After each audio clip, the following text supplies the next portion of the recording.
I think we have time for one more question. There, he's right behind you. Yeah, please. Hi, I'm Carolina, and I'm in the management stream, and I want to thank you, Nora, and all the group, and you here for joining us. I have a question about salary. I'd like to know when to address the salary issue and how to address it correctly. Wow, great question. Thank you. Anybody brave enough to jump into that one?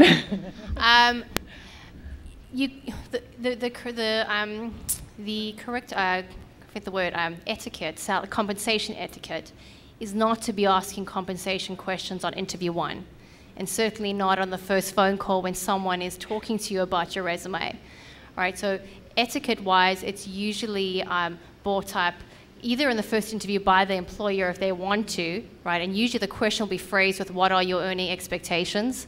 What have you been making? And if they haven't brought it up as the process progresses into the second or third interview, and again, this is a general approach, if things are looking positive and it's moving along, for you to ask, questions of how does company X view the compensation, the overall compensation package, what's included? So, versus what is this exact job paying? And certainly, I would encourage you not to have that dialogue in the first phone call or first interview. That would be, again, big picture advice. Any other? Just as a comment to add on to that, and because Laura made a very good differentiation, it wasn't a salary, it was a whole compensation package. Because if you look at employers, they count things such as your benefits, things that they cover. They might cover your education costs. Like, there's a lot of things as part of that package, of which salary is important, very key. Usually we assume that people coming, like for a company like IBM, we will pay certainly what's going on in the field. So you're not going to see us embarrass you by coming out with some very low salary. So in the first interview, you can assume that we're going to pay fairly well because we're trying to hire good talent. When it gets into the later interviews and you think there's really something happening, my third interview, we're getting down into where my seat might be and what my team might be and all that kind of thing, then you can ask questions about, well, the benefits overall package available to me. And somewhere in there, they'll talk about salary. If it comes down to, we don't ask questions like, what was your salary before and what do you want now? Because we don't want to put you into that spot. It's not a game. This is the salary we're offering. It might have a range. Maybe we want to attract you, so we'll pay higher in that range. But it'll be certainly at or above what the industry is paying.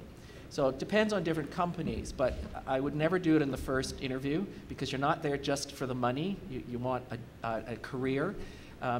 I would wait until you get in the conversation of benefits, and usually the employer will raise it and say the benefits package includes this. And that's the time to ask questions about the benefit package, and then you can very subtly get into, how do you determine salary? Because that's another question. We have every year annual evaluations, and based on our evaluation, whether you can leap tall buildings in a single bound or you fall into puddles, that will determine what your pay raise will be and what category of pay grade you'll be in. So it's not just the salary, but how do you determine my salary? How do I get that salary? And what could I do to improve myself? And how do I get promoted? Those are all questions for later when you look at a discussion around career going forward. And for companies like IBM, it's fair to ask about career because we assume you're here for the long term. You want a career. So ask about the career, but not necessarily the first interview. Michael.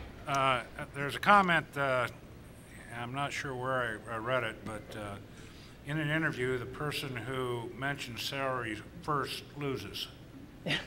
And from a negotiation standpoint, I think that's probably a true statement when you look at negotiation styles and stuff like that. So from an interview perspective, I think it should be up to the employee to bring that to you. And if they do happen to ask a question, well, what kind of salary range do you expect? The key is, well, I understand you're a great company and you provide a market value, and leave it at that. But let them come to you with the number rather than you go with them with the number. The only thing I would add to that, sorry, is that the salary conversation may even happen in the telephone interview stage on the employer side. So be prepared as well for that question, even in that first initial conversation, they may ask you, you know, what are your salary expectations on that telephone interview? And again, they're looking for an understanding of range, you know, in terms of what they are willing to pay versus what you're looking for from an experience perspective as part of that overall discussion. So agree with everything that was said here, but also be prepared that even in that first initial conversation on the telephone, that question may come to you. So you want to be prepared in terms of how you're going to respond to that as well. Can I just add into Shannon's point? Many of you may not know, if you haven't had a role in Canada, what the ranges are. You need to do your homework, right? What would really advise you not to be saying to a potential employer when that question is posed is, I'm not sure, what are you paying, right? Because sometimes that's how it gets turned around. But do your homework, look online, reach out to the professional associations that potentially you could belong to, ask your peers, and at least that way you've got a framework of what the market range is. Thank you all. Well, the good news is we certainly haven't asked all the potential questions, but the next part of our program this morning is in fact what we call roundtables.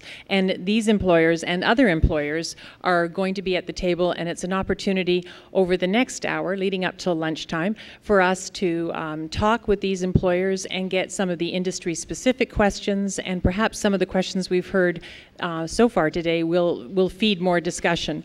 I certainly heard a consistent theme on be prepared. That was there several times, to definitely know the organization and be prepared for the potential questions, as well as be able to and ready to handle that Canadian experience question. That was particularly helpful in answering that. The skills, including your soft skills, be ready to talk about them. And for many of you, this will be a real challenge, the ability to promote yourself and step out of that comfort zone and what has typically not been your norm of telling us how wonderful you are. They do want to hear how wonderful you are. So with that, I will thank the panel very much for their participation and ask you to help me in thanking them and appreciate their time.